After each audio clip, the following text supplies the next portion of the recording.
You're listening to the Greening Out podcast. This show contains profanity, hate for the state, and themes of a libertarian nature. If you are easily offended, please listen to something else. For more, visit greeningoutpodcast.co.uk. Hi, I'm Caity Green. Hi, I'm Dan Green. Welcome back to the Greening Out podcast. Welcome back to the Greening Out podcast post-Christmas. We've overindulged ever so slightly, but it was very, very nice, and we hope everybody had a good holiday season. So, just that aside. Jumping in, I know, I feel it's a nicety I should probably do, you know. And I'm sure the audience thank you for I'm it. sure that they do. All 8 of them now. Okay, so Dan, you were recently on a radio show. A radio Is it show? pronounced radio? Sorry, a radio show. I was actually. You were on the radio. Tell us about that. I was on the Freedom Feens radio Yeah. show with Michael Dean. freedomfeens.com. Love it. And what was funny actually is he asked me what's the national animal of Scotland, right? And Right. then I didn't know, and I was like, I don't know, and I was thinking like, you know, like you see those royal standard flags that are Yeah. the yellow flags with the red lions Yeah. on them, so I thought, you know, I'll be Probably a honest. lion. I didn't know either. it turns out the lion is the national animal of England. Yes. Right? And the unicorn. Because he That's mentioned something about a embarrassing. unicorn, and I was like, well, it'd be Yeah. fitting considering the fantasy some people in this country live in. Yeah, but it actually that turned out to be the case. Well, see, that's the reason why I didn't think that's what it was, because I thought the national animal would be a real thing. But then we also talked about like the dragon. Yeah, you do get that. You and, do get that, you know, you get the dragons dragon and- on the Welsh flag and stuff like that. Yeah. That comes I don't under know if a national dragon is a national animal of any country. If it is, But- I'd like somebody to tell me. But it is. I'll look it up later. See, when I think about it, the reason as well why I thought like lion is because, I mean, I spent some time like on a jury. Oh, and it sounds Awful. like it's going to be interesting, but it's not. It's just really fucking boring. Yeah. And there was like, well, you know, one of those big over the top things they have like above the judge, a big sort of wee sculpture-y thing. Yeah. And it had like a lion and a unicorn on it, actually. Oh, You know, really? it's one of those. So that's obviously what that means. Right. I didn't Did you just realise. think it was a really fucked up sculpture? I thought everything about that place was weird. It's like, this is what you need to look at before we sentence you. This weird fucked up thing. I don't know. I've never seen one. It was like, I don't know if it was gold, but it was probably like Spray painted painted, gold. probably spray Or painted gold. plated at best, but like it Made looked of pretty iron. fancy, I've got to say. That's nice. Yeah. But then I'm gonna Google image of that later. It's nice. I suppose the unicorn, I mean, even when like I've been to like Scotland football games and Yeah. stuff like that, and you never see like people Anybody going about a clutching a big unicorn? No, never. Do you think it's yeah? I'm Maybe it exists and I've never seen it, but I personally have never seen it. you know- maybe it's a weird subculture. Maybe But, see, there's. I was Is just there like a unicorn subculture in Glasgow? I don't know. That's Are what we I'm- not aware Well, of that's this? what I'm asking the question. If anybody has some kind of unicorn underground group, you know, The Unicorn Underground. the Unicorn Underground, which is also the name of our album, Oh, do you know what? See, at Christmas, Unicorn Underground. see, at Christmas, I said to my brothers, because I thought, surely nobody knows this, right? Surely this is not common knowledge that, you know, it's one of those weird facts that nobody knows that Yeah. the unicorn is a national animal of Nah, Scotland. people and I'm know like, that. My two brothers, I went like that to them. I went, do you know, what do you think the national animal of Scotland is? And they both went, oh yeah, it's the unicorn. I was like, why am I the only person like I felt that like a didn't fan. know this? I know. Like, Dan, you and I, this is, you know what? This has been a learning I'm moment. ashamed. This is a learning. I now this must is a leave learning Scotland and exile and go to a country where I know their national animal. moment. Like Canada. What is the national animal No, of wait, Canada? is it not wait, the okay, otter? there's something Or is there. that Ottawa? I think that's, no wait, Ottawa's We're the, going to look that up and tell you by the end of the show. Ottawa is the capital. Of Canada. Canada, yes. so Well the done. otter. I'm pretty sure the otter is our animal. I'm gonna have to verify that. But I'm pretty sure. That's how Right. Katie's mind works. Let's move on swiftly. Swiftly. I also, Taylor Swiftly. Taylor Swiftly. That's what I'll call it now. When I was talking to Michael Dean on the Freedom Feens, Yes. we kind of briefly mentioned Braveheart. And That was an interesting conversation. and yeah. I'd said there'd been like a lot of problems with it and stuff, and they kind of said, what are they? And I could remember It's hard one or to two, remember but them then I off the couldn't cuff, remember them I know. all. And I kind of had said like, well, I talked about for the fact that a lot of it was filmed in Ireland and it's an Yeah, Australian guy yeah. playing him. And then, but like I did talk about that Robert the Bruce story because I think that's a really powerful image. Yeah. And I think it's also something that appeals to youngsters. And I'll just tell it, it's the Robert the Bruce story when it's a myth. When he's spider? Yeah, supposedly in this cave and he's been defeated or whatever. And he sees a... whatever, history. Man. I love this story, whatever. No, but basically, he sees a spider trying to, like, spin a web and he, like, keeps, brushing the web away and stuff like that. And he keeps doing it, but the spider keeps coming back. Yeah. And it keeps redoing the web. And then he realizes, the old at first you don't succeed, try again. Yeah. And he realizes that that's what he has to do. He has to keep going. Be like the spider. Yeah. And see what's good about that is that I learned that as a child, and you can teach that to children and they get it. Yeah. And it's an important lesson, but they totally get it at such a young age. Yeah. Do you know what I mean? Yeah, I understand. So what were the other, some of the other things that we found out about Braveheart that was quite interesting, actually? It turns out there's so many. There's actually... it's kind of famous for being very, very historically incorrect. Yeah, it's actually considered one of the most historically incorrect films But of I all wonder, time. is this the image that people have of Scotland? Do you think some people in the world, this is the image that they get? I mean, that we still sort of run about and it's all very, very rural and... I don't know. I don't know if some people think that way. Maybe in some parts of the world they don't know anything about it. We do have a city centre, Oh. And it's concrete. We have several cities. We have a few cities here in Scotland. Some city centres. Yeah, that's outside my croft. But no, so, for example... Sharon L. Crossa on the medievalscotland.org website, she actually put this up, right? So, and it's like in 2.5 minutes of Braveheart, right? And we'll post all these links so you can see what I'm talking about. Of course. In 2.5 minutes of Braveheart, of which a full 50 seconds is nothing but movie title graphics, and a further 45 seconds is nothing but aerial scenery, the film manages to cram in the following errors, right? And then she actually, now remember how long this was, right? 2.5 minutes, right? Yeah. She's got 18 errors there in 2.5 minutes. Like, it's pretty crazy. I mean, let's talk about some of the big ones, right? Yeah. Because we're not going to just sit here and lecture people about history. But not that wouldn't be interesting, but I'm not one of those guys like on TV that goes, "So then in the Battle of Hastings," that tells you as they're marching triumphantly towards the camera. But I'm not really angry away from the microphone, Dan. I'm not that enthused about history.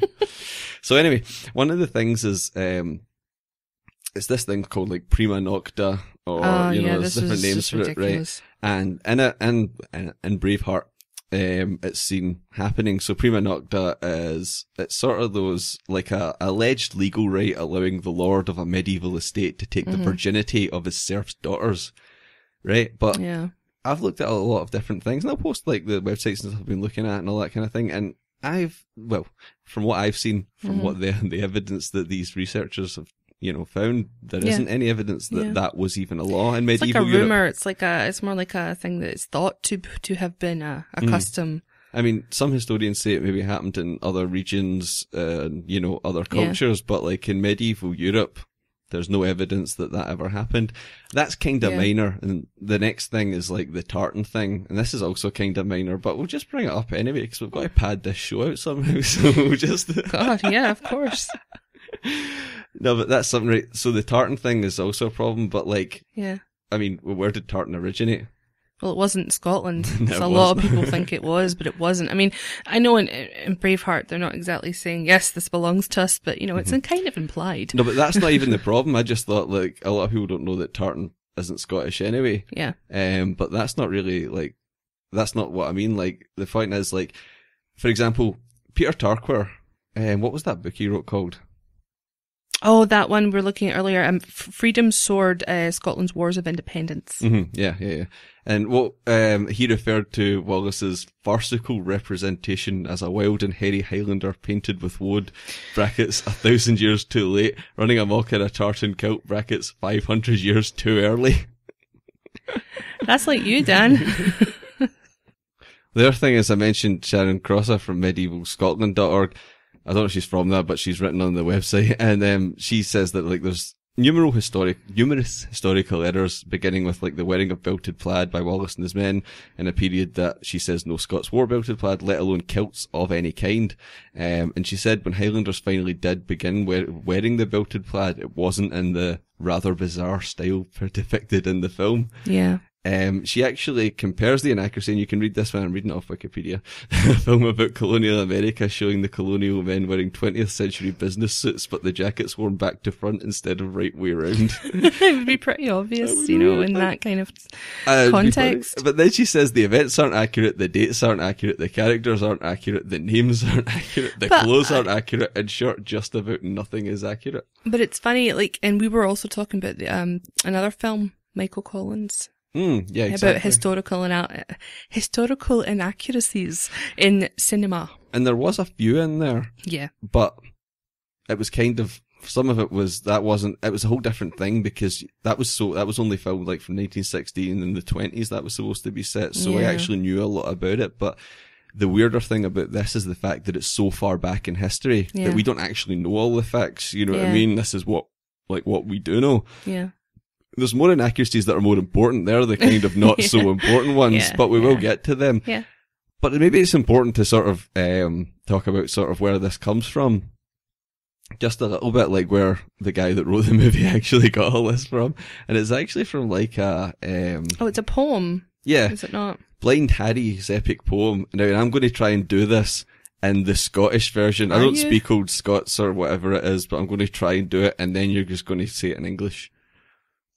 Right. So people know what I'm talking about. Am I translating it? Yeah, you're translating. Right, okay.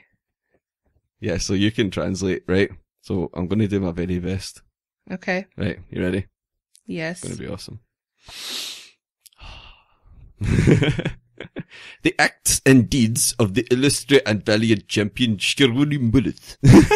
What the hell was that? Right, for anybody that was Monty Python doing it. If anybody didn't really get that, that meant acts and deeds of the illustrious and valiant champion Sir William Wallace, also known as the Wallace. The Wallace. Like for the Donald. For anybody that didn't get that from Dan. Oh man, right, so that's where it comes from, and, apparently, I'll put there's actually a link to the poem, and you can read it for yourself. Apparently it's a sort of romanticised account of like William Wallace and that kind of thing. Well, the film was, I remember, this is a horrifying fact. Mm-hmm. We were made to watch that film in first year history class. Fuck, really? At school. Did they explain it? I don't remember watching a history class, but did they explain we weren't in the same class. Yeah, no, I'm just saying for me, I don't remember being shown it, but did they actually explain the problems with it then? I don't really remember. I remember them wheeling the TV in on the wheels. Remember TVs when they had wheels? Those old things you had in school, like the big metal things with the wheels. They put a VCR on them and they used to like wheel them about. Yeah, and then you'd have to go and get the remote control from. You had to go get like a remote control from another class and stuff. And they would constantly lose the remote control. The teachers. And then the teachers would get really, really frustrated. But I think now they have projectors and stuff anyway. Government indoctrination camp. Yes. That was the Libertarian bit there. We were made to watch that film in first year history, so it was horrifying. Weird, man. But I remember they had to cut out a sexy bit. Maybe it's this prima nocta thing I'm talking about. I think it was the sexy bit. There might have been a few sexy bits. I can't really remember. Do you know what? I've not watched it in a while. It's been a while. I don't care to watch it again, man. I've seen that film 3 times, which I've seen it three times too many. As well. No, it's three times too many. But see, then, let's get back to our other problem with it, right? Okay. They kind of paint Wallace in it to be like poor, like a sort of poor man. When I read this, fact, they were saying that his family was quite well off. He wouldn't have been. Yeah, he would have been a sort of, I don't know if it was like middle class or the whatever. Gentry. I don't know. Or what they think. There's so much wrong with this. Even, I mean, we're going to put up a few websites with different stuff. We'll put up a few, some history websites, some historical sites. Man, even when you go to the Wikipedia. The Wikipedia alone is littered with problems about it. So I think anybody... Oh, this is one, right, that I thought, right. And, anybody should look. Right, so it suggests that the film suggests that Scotland had been under English occupation for some time. Yeah, like at least during Wallace's childhood. But in the run up to the Battle of Falkirk. But in fact, it was only like the year before. Was it the year before? Yeah, the year before Wallace's rebellion, Scotland was invaded by England. Exactly. Do you know what I mean? So like, then that's not true either. And there's a lot more than this. But then, so here's my problem, right? You could say, well, this is all just fiction and stuff, right? Why use the real people's names then? Why not? If it's just, you're just going to do something that's fiction. Yeah. Right? Then why not just like, I don't know, just make up some fake people, fake names, and just it always put it as a complete work of fiction. It serves people like that, like the whole thing. They like the fact history it to happens. be dramatic and involve Mel Gibson in some way. It's like how people have, we were talking about this, people romanticize things like the Titanic, for example. People romanticize that.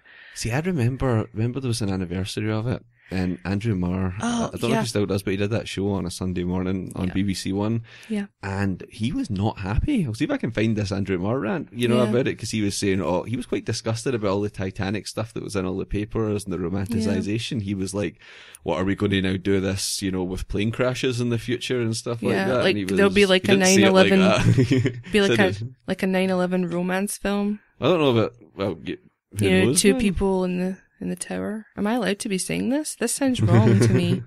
But know what I mean? Disaster, any disaster. Any kind of disaster that happened for some weird reason. I know what you mean, because the Titanic thing's like romanticized, isn't it? Yeah. Do you think that's largely to do with the movie? Probably. I don't even know if it was that romanticized before that, although before that movie... I don't think it was. Before that movie came out, I saw about 3 Titanic made-for-TV movies. It's always been one of those stories, I think, because it was such a big hype. Although, can I just say, Dan and I have watched something that is one of the weirder conspiracy theories out there, but I'm going to talk about it. Oh no, it's a good one though. It's actually one of the more compelling ones. The thing about it is, it sounds ridiculous at first. You think the Titanic, the ship that never actually sank, and you go, hold on a minute, no, there's a shipwreck, we all know it. It's been suggested, and to some point almost proven, that the ship that sank was in fact the Olympia, the Titanic's sister ship that had been involved in, basically the White Star Line didn't want, there was something wrong with it. I think there had been a puncture or something had happened, and it was going to cost White Star Line a fortune to actually fix, the Olympic, was it? I'm saying Olympia. It was the Olympic. The Olympic, I believe. Yes, yeah. It was the Olympic. Sorry, I stand corrected. Said the man in the orthopedic shoes. I've already made that joke on this show. You can't take it back. It's fine, Alan Partridge. It wasn't our joke to begin with. It wasn't mine. It wasn't mine to start with. No, but basically, the Olympic didn't pass the inspection by White Star Line, but the Titanic had already passed all of her inspections. So, apparently, according to the conspiracy theory, it was, in the middle of the night, one night, they paid cash in hand to some Irishmen to go and change around all of the, anything that basically had the name of the ship, like the plates, all the, cutlery, it was, things like basically napkins, anything that had the Titanic on it. And even the side of the ship. Yeah. And that sounds like it might be a bit far-fetched, but the two ships were kind of identical, weren't they? And remember they talked about how... They were very identical. They were identical in a lot of different ways. Pretty much down to... the portholes or something like that, I think it was. I think... We'll try and put the documentary. Do you know what? I'm going to find that... Book. I'm going to find the documentary and a link to the book on Amazon, or see if there's an open source copy somewhere. And they actually showed as well, very credibly for me, how it would have been possible for a group of workers to be paid more to change it and to say nothing, because they explained like the climate of the workers at the time and how you would take money and say nothing, if something could happen to you. Your family had to eat, and you just do what you're told. The men who worked in the shipyards, they were not well off. They would have been paid cash by these rich people to shut up, and there was actually some I think there's some accounts in the documentary of guys that were heard pissed at the pub saying, oh, that's not the Titanic that's going, it's the Olympic. They were soon silenced. Watch the documentary. It wasn't really even good. As the thing is, it's not even like, some conspiracies and you go, well, they planned this and then they got what they wanted. But for White Star Line, that didn't happen, because White Star Line after the Titanic basically fell apart, didn't it? The whole idea was, though, if you remember correctly, of the whole conspiracy theory was, and I'm going to explain this now because I remember it because I'm sad. Basically, I'll tell you what I remember. Right. We never know which way the show's going. I have no idea. 1 minute now we're talking about Braveheart, and then we're on Titanic conspiracy. We're on Titanic conspiracy. But it's okay, man. Take it away, Katie. Okay, so no, it's not a huge deal. It's basically, it's one of my favourite conspiracy theories because, I don't know, it's just, it's one you wouldn't think of. Because even you say to someone, the Titanic never sank, they'd be go, like, what? Fuck off, there's a shipwreck. Of course, no. I'm going to explain right now why I think. Okay. So the story goes that, the captain of the Titanic was kind of in on this, as well. So what was supposed to have happened was the Titanic was really marketed. They really oversold it before it even sailed as the unsinkable ship.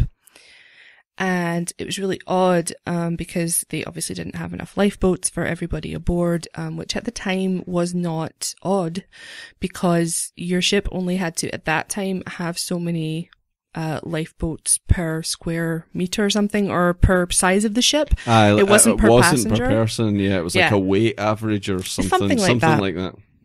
Like they actually changed that after, didn't they? They changed the law after the Titanic. They did.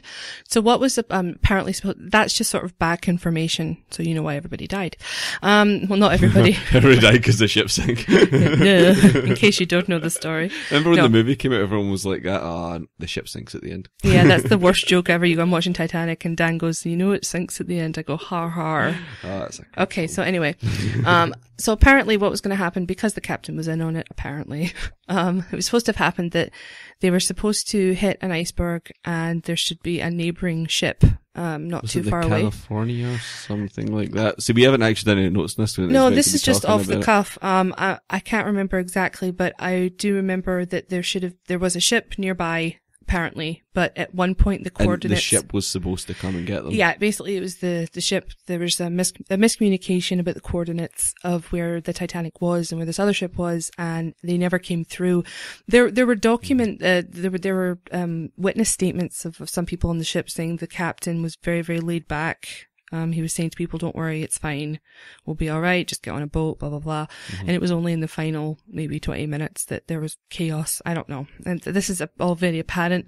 I'm going to need to maybe rewatch that documentary again, because it was about a year ago we watched it. And it was great. And we have the book as well, so I'm going to look it up. You picked up the book in a charity shop. The book's called Titanic, the Ship That Never Sank. ? And we'll put a link up to it. But we'll see if we can get the movie, because the movie, it's done a bit funny. The guy's hilarious, actually. It's done in an interesting way, because it's difficult to explain the story to somebody while sounding coherent, because you mix this up... Guy's all, so what did happen to the Titanic? And remember, in this segment, what I'm calling the Titanic, you would know as the Olympic. And you're like, what? But see, the thing was, the research seems solid to me, man, because see, even the bit at the end where they show you bits of the Titanic thing that are coming off, and it looks like it might have said Olympic before that, and I think the research is pretty good, and it's one of those ones that doesn't get people's backs up, because if you start talking about 9/11 or something like that on a conspiratorial review, it gets people's backs up, they don't like it. But see, if you talk about this, this is also one of the things, this is also one of the subjects, people don't really care anymore. It's not really socially relevant, because everybody involved, what year was it? 1912. April 14th, 1912.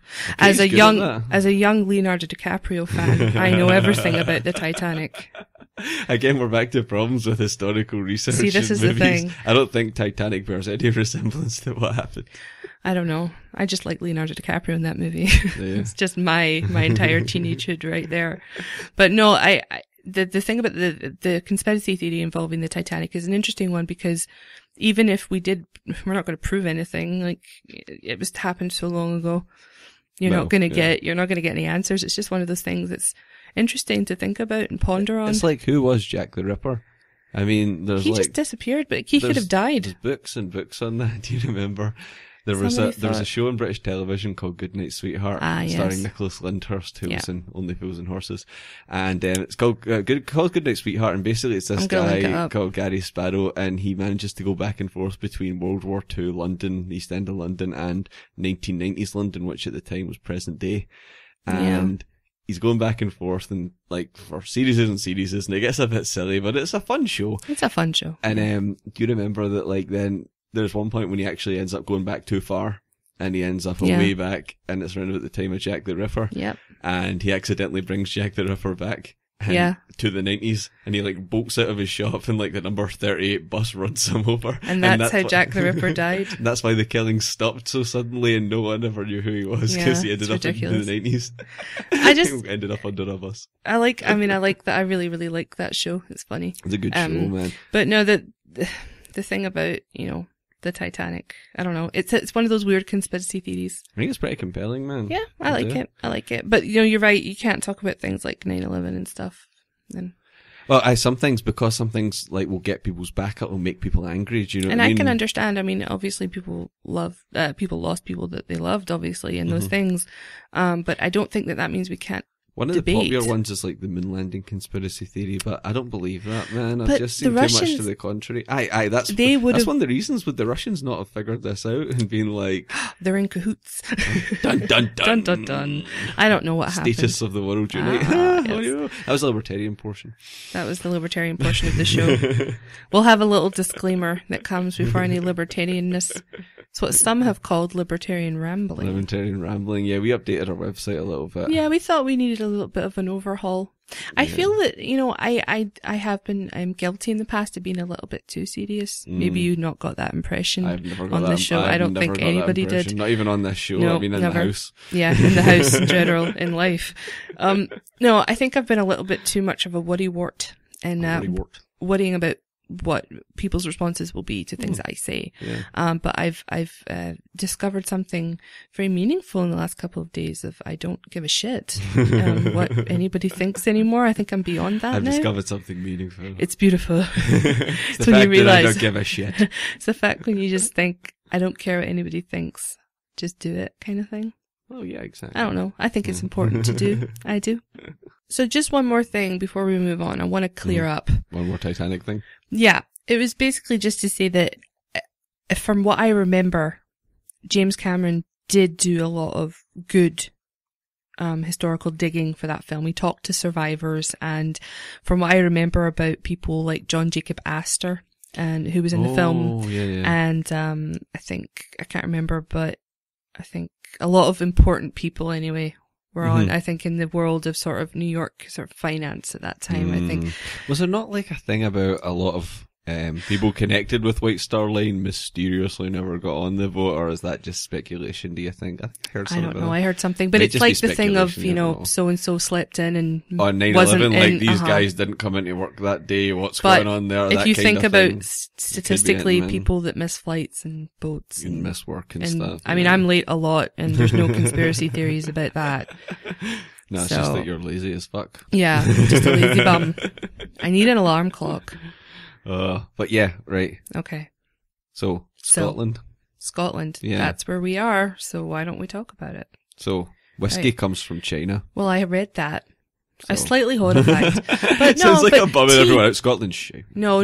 Scotland is brilliant. But what I'm saying is, it's funny because like tea, everybody think, having a cup of tea is very English and very British. A very, very British thing to do. We do it in Scotland too. I have about 5 cups a day at work. It's it's mandatory if you work in a pharmacy in Glasgow. Mandatory. You have to drink a lot of tea. It's the law. It's the law, sir. Enforced brutally. No, it's not. I do like tea. I'm a big tea Jenny. So, but tea is not a British thing. Tea comes from China. Well, exactly. So it comes from a bunch of different countries, doesn't it, actually? But is China not like the big, they're big in tea. Like, you always say, for all the tea in China. For all the tea in China. And then in Family Guy, they're like, free Tibet. And then they're like, I'll take it. And then Peter phones them. He's like, hello, China. I have something you'd be interested in. Yes, all the tea. So that's what he wants, all the tea in China. That was a very roundabout way of saying I understand that saying. Yeah, I get it. Yeah, exactly. It's funny, these things that get adopted by countries at a certain time. I mean, from what I was reading about tartan, is like the tartan we would know today wasn't really adopted till the 16th century. Now, bear in mind that Braveheart's set in the 1230s or something like the 12-somethings. Braveheart's set in because it's like the late 1200s, going into the 1300s, because then that's when Robert the Bruce, sort of takes over, if you will. There's another thing about Robert the Bruce in Braveheart, because at the end of near the end of the film, it makes the Battle of Bannockburn look like it was a sort of spontaneous battle. Oh, like it happened just out of nowhere? Aye, but Robert the Bruce had been fighting a guerrilla war campaign against the English for 8 years beforehand. Yeah. That's just what I'm saying is, some people, and I hate, sometimes I listen to myself and I go, I just sound like I'm saying, and these people don't understand this, and these people need to understand this, and I'm going to tell these people this, but I don't mean it like that. I just mean that, I do know people who have actually quoted Braveheart to me and think it's an accurate portrayal of history. Yeah, it's kind of disturbing. That's worrying. I know. I mean, it can stir people up the wrong way as well. Some of this shit. Well, remember when it was coming up to the independence referendum? Oh, everyone was talking Everybody about was talking about Braveheart and freedom and Some all people that. were like, I was watching Braveheart the night and stuff and before the day of the why? vote, and you're like, what was that got to do with Scotland, really? I know. I don't know, it's weird. I mean, is there any historical films that haven't got inaccuracies in some way, shape or form? They're all going to be, even in, I can't stop talking about Titanic. I'm sponsored by Titanic. Caity is sponsored by the Titanic by disaster. a failed ship, by the Titanic disaster. Oh my. No, but James Cameron, I mean, there were things in that film that did not happen. Obviously. Oh, obviously. but even things about people, that were actually on the ship, that didn't even happen. I can't remember, I think it was Captain Murdoch. Mm-hmm. His family, the people, his family that were still alive, filed, I think, a lawsuit against James Cameron or against the film company. 'Cause in that film, he shoots himself. But there was no evidence to ever say that he did. But they were like, they said he helped more people than he. Yeah. So they're basically, in the film, he's portrayed to be a guy who just takes the easy way. Who's the guy that's the coward? You know, the guy that gets in like the boat with the women and kids, like. That is factual. Because that is, isn't it? Yeah. Yeah, the guy's name was Bruce Ismay, Mm-hmm. J. Bruce Ismay, and he apparently got on a lifeboat. Yeah, that's the thing. Saving himself, yeah. Yeah, and I'm just looking him up. It says that he was universally condemned in America, where the Hearst syndicated press ran a vitriolic campaign against him, labelling him J. Brute Ismay. Ha ha ha, play on words. Classic. No, but it said it published lists of all those who died, but in the column of those saved it just had one name, Ismay's. Okay, so I'm on Wikipedia again, man. Just deal with it, right? I don't have a research team. You know, I'm busy. We're not sponsored by Wikipedia in any way, by the way. We just use it a lot because it's easy. Okay, so it says here, following the Hearst press depiction of Ismay, Waits writes that every subsequent film about the Titanic has depicted Ismay as a villain, including the Nazi Titanic film. I'd already heard about that. The Nazis made This is weird. They made I think it was 43, they made a propaganda film about the Titanic, you know, but let's not forget Britain and America were making propaganda films as well. People everybody forget everybody made propaganda films. This is propaganda. This is propaganda. I mean, propaganda is just another propaganda is just another way of saying this is our advertising for what we believe. Yeah, but so that's what it is. So apparently everyone demonizes this guy, but there's people that claim that he's not. That it's not true, that he wasn't a coward, this Ismay guy. He has been depicted that way in every film. Yeah, and A Night to Remember, which is, I've never seen it. I saw that one, and yeah. The Titanic, we were talking about James Cameron, you know, and then Julian Fellows made that mini-series of called Titanic. Yeah. So he's been, played the same. He is depicted as a baddie. Yeah. Yeah. It says here, Loudon Brown, consultant to the Cameron film, has stated that he thought this characterization of Ismay was unfair and he tried to challenge this. Loudon Brown said, apart from being told, under no circumstances are we prepared to adjust the script, one thing they also said is this is what the public expect to see, which is weird. Which is weird because surely if it's historical, we should present the facts, but... That's interesting. It is interesting, but we should mention in the inquiry in 1912, some dude called Lord Mersey. Lord Mersey. It said he had not jumped in. Had he not jumped in, he would merely have added one more life, namely his own, to the number of those lost. You know, and it is every man for himself. That he'd helped other passengers before finding a place for himself in the last lifeboat. But then you don't know. I don't trust these inquiries anyway. I don't know what happens. You know, nobody does. But it's one of those things. It's interesting. Well, we will never know. Yeah, because and people continue to talk about it and make documentaries, and people like me continue to talk about it and kind of. We're not romanticizing it though. I just like to ponder over what if and. Look at different outcomes. Part of the romanticization was just the sort of perceived classiness of the first class. That was the big grand staircase and the outfits and I think at that time your class was a lot more prevalent. I mean, it's not like now where some people will argue with me and say that the divide is bigger. I do not agree with you. I think in those times it was far more black and white, rich and poor. I think now there's kind of a middle ground. Has morphed and it's a different way now. There is still class divides, not in a Marxist sense, but I know what you mean. It's not it's not as cut and dry as it used to be. Yeah, it was viewed as very much, that's what you are. There was something I watched years ago, and it was that guy who was a Labour politician, John Prescott, who's a Labour MP. Oh God, yeah. Anyone doesn't know him, and he was like a sort of union-y, working class, sort of Northern English sort of guy. And it was a bunch of what we call dole scroungers or welfare recipients he was talking to on camera for some reason. Not all welfare recipients are dole scroungers. No, but these people were not these people he was talking to. I'm talking specifically about these people he was talking to. Yeah. Like, they were just like total wasters. And I always remember this. It's so funny. He said to them, well, what class do you think you are? And they were like, working class. No, they said, we're middle class. And he went, really? I would call you working class. And they went, all right, no, we wouldn't say that because we don't work. That's quite right, though. There's now becoming a thing. It's like an underclass, if you want to put it that way. It is now becoming a thing of, when you were working class, it used to mean that you're poor, but you worked hard for what you had. You worked an honest job and all that kind of thing. You've been an honest person, but you were poor as fuck. An honest poor man like myself. Aye, just like yourself.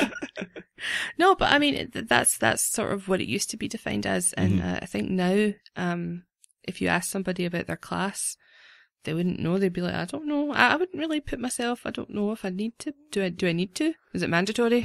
If I mean need to, is this coercive? I don't know. Even I don't if agree. It's more of a thing in Britain, like that people still say like I'm working class or I'm a middle class person. I don't know. I've no idea. I don't really like to do that. I mean, I don't really. Because, like, see, when you read the Marxist stuff, like, it's very sort of, it's full of the class stuff. See, when you also, that reminds me, a lot of stuff I've been reading lately about I was reading today about an anarcho-communist group of people. Oh yeah, we were on Attack the System. And we saw an ad for them. We just saw just the links. We were having through the links, and we saw that anarchist group, wasn't it? Yeah. And we thought, and we went, but unfortunately, it was anarcho-communists, but darn. I always get upset when we see anarchist groups and then it says, and we must smash capitalism, because they're like, no, fuck. It's not that. Find somebody else. No, but they're saying let's smash capitalism while they're on their computer that have, if capitalism wasn't a thing, they'd be doing that on a massive government produced. But they're anarcho-communists, so they would just all share the one computer. They would just share the one. A bunch of anarcho-communists crowded around one sort of old PC from the 90s with a big huge back on it. My sort of ideal CPU. view. That's what I always wondered. And then even like a couple of podcasts ago, we talked about East Germany and stuff. Yeah. And one of the guys had said when he was in school, so under what was the GDR, so Communist East Germany, part of the Eastern Bloc, he'd said to a teacher, when does the real communism start? Because now, like, it's like we'll pass through the capitalist stage and we'll get to this point where there's no money, we're trading without money. This is the sort of ideal utopian end of communism. Yeah. And this guy asked the teacher in school, and she was like, well, sometime after the year 2000, I expect we'll be trading without money. And, I don't know whether she was saying it to give her a job or whether she really believed that. Yeah. But that was an intelligent question to ask, because when does that ever start? I mean, how long was the Soviet Union communist? How long did they have to take before they were going to get to this utopian point at the end? Would Stalin stop being a nutcase or something? I just don't think I've got no problem calling Stalin a nutcase either. I don't think he was incredibly well balanced. Really? Something tells me it's just about his behaviour at that time. There was an episode of Friends and you didn't know, and he's like, Joseph you should Stalin. change your name to Joseph Stalin to Joey. It's a good episode. No, but that's the thing. Who would actually believe you would get to that? How could you get to that point? But like, what I was going to say originally was, like my envisioning of the world, it's not where that would be banned, even though I'm not a fan of that. Yeah. So like, I thought the way I like to see it is, what Keith Preston from we were talking about Attack the System, what he said to us, if you're playing the Goodnight out drinking. Basically it's, pan-anarchism. It's, if the anarcho-communists wanted an area that would be, anarcho-communist, you would respect it. You would respect the property that they, see, the thing is, the property that they share. The property that they share. It really bothers me when people get their arse up about how we need to break down the class system. We need to get rid of private property and we all just need to share everything. Like, that's going to work.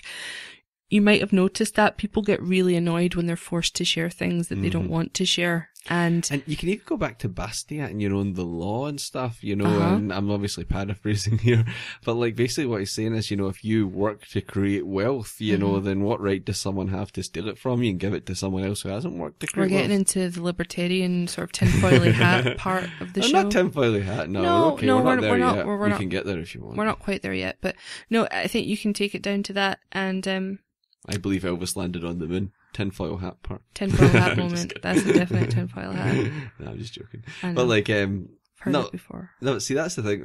We are getting into the libertarian portion. We are getting to the libertarian portion. Bastiat, it's all coming out.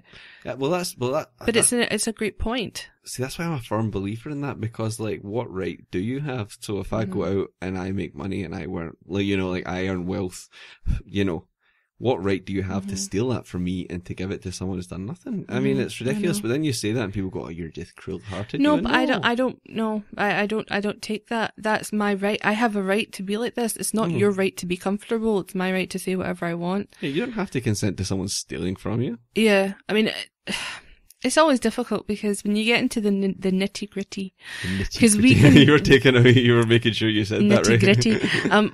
You and I sound like nitty-gritty. You and I could sit here and theorize about a lot of stuff, but when it comes down to it, I'm very aware I could be offending somebody who perhaps is a recipient of some kind of welfare. I do not mean to insult anyone. This is my belief that I don't believe this is the best way to continue. I just don't like it, and I know, this is contrary to my work on the welfare podcast that I do on the side. Horror. No, that's entirely not true. No, but like, I'm very, very aware of that, and it's a difficult view to have in Glasgow, and it's a difficult view to have in a lot of places in the world. Especially in the kind of areas that we are sort of around a lot of the time as well, I just want to say as well about the Titanic, I know I keep going back to it, but... No, it's become a main theme of the show. I don't think I addressed the exact issue of why this is a conspiracy theory, like why would anybody want to sink the Titanic, right? Oh, yeah. Basically, from what I understand, the ship was supposed to sink, nobody was supposed to die. Yeah, that was the whole thing. The Californian was supposed to be nearby to take the passengers. And that's the one I was trying to remember earlier on, the Californian. That's what it was. Californian. So basically what happened was the reason that White Star Line never benefited from that is because people died, which led to an investigation of people's deaths. Was there not like a problem with the Californian that it was nearby, but like it shows you in the film, and I can't remember the exact specifics, but it was something to do with the radar or something like that. I think it was the coordinates. They never got the correct coordinates or something. It was something like that. I say the radar. I can't really remember because it's been a while since I've actually watched it, but I think we should rewatch it. Because it was a really, really good documentary. Actually, it was good. And there were things a bit cheesy and funny, but it was good research. It was good. I think the research. But no, solid. I just wanted to go back and clear up the fact that people might be wondering, well, who benefits from that? White Star Line were destroyed after that, but what the whole point of it was the reason that they were destroyed is because a lot of people died, which led to the sort of investigation. But nobody was supposed to die. A ship was supposed to come and take everybody off. There was never a plan to murder a lot. It was never in their plan to murder a lot of people. So I wanted to make that abundantly clear. See, not you have made it abundantly. So abundantly. It's clear and abundance around here. Okay. If you were around here, clearness would be everywhere. Abundance is my word of the day. Abundance. Right, Dan, what were you going to say? Sorry, I interrupted you. I was thinking, like, see, in terms of a lot of the conspiracy theories, like, for example, the 9/11 conspiracy theory, right? I hate calling it a conspiracy theory because it makes me sound insane. But I know what you mean, but it's a theory. It's a theory. Yeah, 9/11. I'm not saying we subscribe to everything. Alternate theory. Well, theory, yeah, but, like, what I'm saying is, like, see if, like, for example, the conspiracy as in, I'll define what I mean by the conspiracy, see if it was perpetrated by the American government. Okay. And that has such serious consequences for everything because you had like the Patriot Act and things that came after it. Yeah, a lot of things came out of that. And then you had, like the invasions of Iraq, Afghanistan and stuff like that. There were a lot of...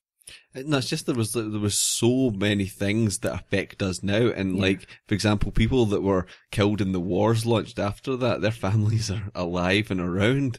And having to deal with the death of a loved one because of a false war. Yes. Exactly, but see, when we think back to the Titanic, if it was a conspiracy, right, we go, well, what happened after that? Look at what happened. They made it So we had to have enough lifeboats for people. Yeah, that was the only consequence that really came from that. And not that, I think they were bad capitalists as well, right? Because see, if you're going to, like, see before it was, you shouldn't have to wait for the government to make a law that you have to have enough lifeboats. See, if you're running a cruise ship, man, you should have enough lifeboats for everyone. I criticize them for that because they make capitalists look bad. You'd never find that on like a first choice. No. It's shite that, you know what I mean? It's rubbish. I've been on certain flights of certain low cost airlines though. And I would expect a parachute for everybody. I mean, what? Wait. They do not have parachutes for everybody aboard. I am sorry. When you fly, you have to take your own parachute with you. I learned that the hard way. I had a big bungee cord. Did you? Yeah, and it was attached to the ship, to the plane. And then ended up back inside the plane. Too funny. What's the point? Not too funny. Why would you Why would you want to be inside the plane? No, I didn't. You didn't take that to its logical conclusion.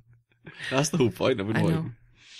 Why would you want to be there? Yeah, exactly. So what if we... Too far. Oh, no, wait, right. I promised, right, earlier on that we were going to figure out the Canadian national animal, right? I'm pretty sure it's the otter. Well, I've gone on to a list of national animals, and it says there's two. It says the North American beaver and the Canadian horse. Well, I was wrong. Is a beaver? American beaver. No. I don't know why that's important that I say that. I don't know what the difference is between the other beavers. There's beavers and then there's North American beavers. Oh. I'm sorry. Yeah. I was born in Canada. That's a fun fact for you. Yeah, it's great. I was born in Vancouver and I have a lot of respect for Vancouver. It's expensive as hell to live in now. Beautiful part. I remember 90s Vancouver. That's when I was mainly there. That's when I was touring Canada. You were touring, you were frequenting the bars. frequenting Granville Island and places like that. So I enjoyed it. Of the world, man. It's beautiful. I took Dan there for our honeymoon. It was great. And as far as I know, it's quite a hip place to be. I believe it's quite liberal though, quite lefty. Dun, dun, dun. Dun, dun, dun. Now, but hey, I actually remember we live in Scotland. So I actually bought a Chomsky book in a second-hand bookshop there. I love that bookshop. That bookshop was amazing. What was it called? I don't remember. It was on Broadway. It was cool though. I enjoyed it. We could have nicked loads of stuff because the guy was like on the phone and then he went in the back room and he was like, just give me a shout if you need anything. That was Dan's best attempt at a Canadian accent. You really can't. You shouldn't. Regular listeners to this show are aware of that. Why do you attempt? Because to this day you still try. I love that about you. No matter. I'm like the little engine that could. I'm like that spider on the wall of the cave. Robert the Bruce. Except I've never spun a proper web. And that brings us back. That brings us back to the first thing we were talking about, Braveheart. Yeah, and how basically we'll put it this way, right? You might say, "Well, you're just nitpicking or whatever," right? But of course we are. But you're listening to it, so who's the sad one here? But the fact of the matter is, a lot of people do. People have quoted this to me, cited this to me as history, and it's not true. And even that, see people that don't care to do their own research about things, they'll watch that and just absorb it and have it in their minds as something that happened, and it's just simply not true. And I'm not saying, like, see, if you want to make a fictionalized Scottish film, make fictional characters. That's all I'm saying. And not only that, it's a crap film, right? It's like kind of like Waterworld with Kevin Costner. It's a terrible film. It's a crap film. You've seen that film more than once. Yeah, the film's amazing. No. You don't get the subtle nuances of Can't talk about it. That was a terrible film. It was a terrible film. It was like Vanilla Sky. Also a terrible. We didn't even get all the way through that. I could do you a list of terrible films that I've watched. Yeah. There's also the really, really, really bad ones that I couldn't even. See, the other thing is, I think we should just throw this in though, because see the whole Braveheart thing. Yeah. Right, that actually, from what I can figure out, actually refers in Scottish history to Robert the Bruce. Yeah, that's the thing that's the kind of the conclusion that we've came to from our research. Yeah, like from what I can understand, an attribution by William Edmund Stone Ayton. Ooh, Ayton. In his poem Heart of Bruce to Sir James the Good Douglas, he says, "Pass thee first, thou Douglas heart, as thou wert wont of yore." That's just before he died. The Battle of Teba in Andalusia. I was just going to say that. Yeah, so that's actually what the Braveheart refers to, is that of Robert the Bruce. So there you go. We don't like Braveheart. Who knew? That's a movie that came out nearly 20 years ago. And Dan and I are just cotton on to it. We're just pissed off now. No, we're not pissed off. We're quite hopeful, actually. And Yeah, so Dan was on the Freedom Feens the other day. You should have a look at that show if you haven't already. Yeah, if you don't know it, freedomfeens.com. It's a fun radio show, and it's actually on the radio, which is nice. Yeah, in the US, and then they put it up as a podcast after the show's finished. It's really good. It's fun. We've talked about it before. We've had Michael Dean on before. Yes. We highly recommend it. Michael Dean helped us get our sound. He did, actually. And to the level it is just now. And then, I mean, who knew? The national animal of Scotland, a unicorn. I could never have guessed, but it's quite fitting, actually. Yeah, when you think about it. When you really think about it. Glasgow. So I was wrong. Dan was wrong about something that we addressed at the beginning of the show. Yeah. About the unicorn, yeah. Yeah, so we've been, like I said, the Facebook likes are still way down. The Facebook likes are down. We're not big on Facebook. We're begging for Facebook. Some people, like you see some podcasts, they're like, please just give us some money. We're like, please, like our Facebook page. Please. All you need to do is just click once, man. You know what I mean? Just click like. It's cool. So, apart from that, thanks to the people that have donated recently. Talking about donations, awesome. We really do appreciate it. Thank you. Our studio's looking better every day. We've moved in a few more screens in the room. Yeah. Which is pretty cool. Yeah. Because it's always good to have more media around you to refer to. It does help. We've also got... I still get stuff wrong, but you know... Oh yeah, obviously. It's not a medical work. But it's fine. But we do... I'm going to link up everything that we've been talking about on the show today. I'll link it up in the show notes. Absolutely. We'll provide several links. You can look at it for yourself. Mm-hmm. You know, and I think probably what the takeaway is, I mean, just... It's always what people say, like, don't believe things you just hear, you know, do your own research. And if you hear something and you decide that that's going to somehow affect your life or affect the way that you think, if you gather information that changes your outlook on something, yeah, like... I think it's important that you really know what you're talking about first. I think so. I kind of think that sometimes when we do this... And I've been guilty of not doing that a lot in the past, but I've been doing it recently and it's opened my eyes a little bit. Sometimes I think that when we kind of do this thing, it kind of makes you think of, you know, like the end of like those old 80s cartoons like He-Man. And like what would happen is like they'd have the episode and then so what did we learn today, kids? And the guy would be like, so, you saw what happened when he trusted a stranger. Strangers. Don't talk to strangers. He-Man. Yeah, like that. Yeah. Yeah, kind of. I had that Gem and the Holograms, fucking amazing cartoon from the 80s. I love that shit. It was actually only made the year I was born, but I'm really, really into it. My parents showed me it when I was young. Surely. I know. No, Dan knows I have a Gem tattoo. I love it so much. That they had that at the end as well. It's like, don't get into a car with a stranger. There was this scene where this guy's like, I'll help you, your mum's in trouble. And the kid goes in the car and Jim goes, wait, don't do that. And it's like, you should never get into a car with someone you don't know. It is valuable information, but it's they just don't do funny that with kids now, how they did it so explicitly in those cartoons. There was always the moral lesson at the end. Should we have one at the end of ours? That's what I was trying to do, but like I wasn't doing it very well, to be honest. Do you feel they had a kind of authoritative tone sometimes? I'm not saying it was bad advice, but sometimes it sounded like a sort of finger wagging at you, if you know what I mean. Well, it was. It was basically saying, don't do that. Authoritarian complex. But did you ever talk to strangers? Actually, I think I did, actually. I don't think I took the advice very well. I don't think I talked to strangers. I remember talking to a few. I don't know. Weird. Still not a good thing to do if you're a child. No, you shouldn't talk. Just to clarify, anybody out there that is become a podcast for young children. If anybody out there is under 16 and listening to this, do not talk to strangers. Right, let's just cut out all the swearing and let's just say, don't talk to strangers, kids. This has been a public service announcement by the Greening Out Podcast. The Greening Out Podcast is we're not... trying to wrap up by thanking people for donating. The Greening Out Podcast is not filmed in front of a live studio audience. It's actually not filmed at all. No. So So that's completely wrong. Yeah. So, for more Libertarian podcast writings and news and ramblings, apparently, go to greeningoutpodcast.co.uk. Yes, and thank you so much for listening. Thank you and good night.